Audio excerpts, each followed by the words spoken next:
Les conseillers municipaux de la commune de Loum dans le département du Mungo ont siégé en présence du préfet du département, représenté par le sous-préfet d'arrondissement. En entrée de jeu, le maire de la commune de Loum a brossé un rapport du budget de cette année en recettes et en dépenses. Il faut noter que cette rencontre a permis de tracer les grandes lignes des actions menées et les actions futures de la municipalité. L'ambiance était à la fois solennelle et houleuse dans la salle de délibération de la mairie. Sous la présidence du maire, Wambo Guy, et sous le regard attentif du préfet, représentant de l'État, l'ensemble des élus locaux. Les différentes préoccupations sont celles des dossiers qui rythment la vie de la cité. Prenant la parole lors de son allocution protocolaire, l'autorité préfectorale a tenu à féliciter le maire et son staff pour la qualité de travail. Surtout, il invite l'exécutif communal à se mettre à jour. Je voudrais féliciter le maire et l'exécutif communal, ainsi que monsieur le secrétaire général, madame la receveur municipale, monsieur le comptable matière pour la qualité du travail qui a été produit.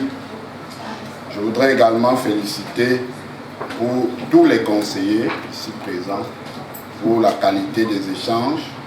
C'est vrai qu'ils ont été un peu houleux, mais c'est aussi ça la démocratie. Je voudrais inviter l'exécutif communal ainsi que les agents de la commune à s'approprier les nouvelles règles en matière de fiscalité locale et à les mettre en pratique en collaboration avec la cellule locale qui, je suis sûr, ne tardera pas à se mettre en rapport avec la commune de Loum. Des débats animés autour du budget et des projets phares constituent le gros morceau inscrit à la rubrique divers. Les conseillers municipaux, toutes tendances confondues, ont activement pris part au débat. Les discussions ont été particulièrement animées autour des incompréhensions, exemple la réhabilitation de la route de Mananguassa.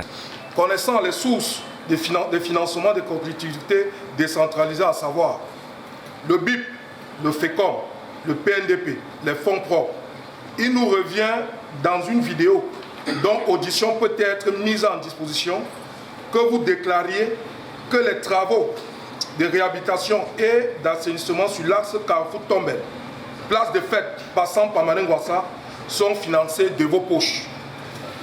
Alors qu'une banderole indiquait un appui de la société Dangote Cement Cameroun dans le cadre de sa responsabilité sociétale entreprise. Et qu'aujourd'hui, une plaque se trouve sur le même chantier indiquant un financement du MINDU BIP exercice 2026. Que peut-on en déduire? En somme, toutes les délibérations qui ont été votées au cours de cette session ordinaire ont été adoptées par plus de la moitié du Conseil. Le maire s'est félicité de la tenue de débats démocratiques et constructifs, indispensables pour l'avenir de la ville de Loum. Néanmoins, le maire déplore le mode de collecte des impôts qui fait problème au Cameroun et qui n'épargne pas la ville de Loum. Le mode de collecte des impôts met toutes les communes du Cameroun dans la difficulté. Et c'est vraiment pas sérieux de constater qu'on mette la charrue avant les bœufs. Donc nous sommes aujourd'hui vraiment devant un dilemme et nous pensons que l'État est dans l'obligation de reculer et nous l'avons vu à travers la lettre du ministre du Développement et du ministre des Finances qui redonne encore ses pouvoirs aux communes. Mais de notre côté, il s'est fait un peu tard pour entrer vraiment de façon efficace dans les recouvrements que nous devions faire. Donc voilà à peu près ce que moi je pourrais dire. Le rendez-vous a été pris pour une autre session.